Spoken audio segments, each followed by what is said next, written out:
On ne sait toujours pas à l'heure actuelle ce que sera le mercato estival à la fois pour l'AS Monaco et le Paris Saint-Germain. On ne sait pas qui va venir, qui va partir. Donc moi j'essaye de me baser sur ce qui est à l'heure actuelle en disant quelque part concrètement qu'il y aura peut-être une poignée de départ mais que l'ossature restera à l'AS Monaco.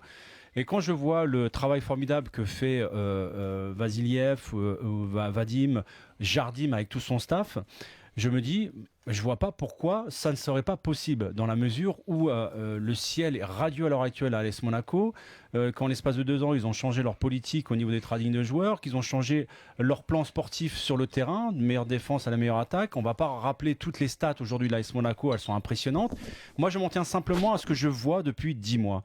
C'est-à-dire une équipe qui est rayonnante, des joueurs qui sont rayonnants sur le terrain, qui ont énormément progressé, une équipe extrêmement jeune, une équipe qui est louée non seulement pour ses qualités footballistiques, mais également pour ses qualités hors terrain, discrétion, pas de problème d'ego, des joueurs humbles qui ne font pas parler d'eux dans la mauvaise manière. Et ça, c'est un message indirect envoyé aussi à certains au sein du Paris Saint-Germain. Et ces joueurs franchissent des paliers. Donc, je mets aussi en avant le scouting de l'AS Monaco, qui est remarquable.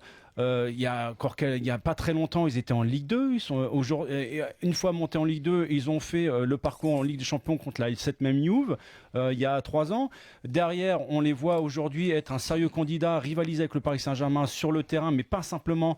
Et que ceux qui me disent que l'AS Monaco est devenu champion parce que le Paris Saint-Germain les a laissés, entre guillemets, ça me rappelle un petit peu les élections présidentielles. Donc moi, je me dis, l'AS Monaco ne doit rien à personne. Que s'ils sont là aujourd'hui, c'est grâce à eux, à leur talent et à tous les efforts qu'ils ont fournis pendant 10 mois.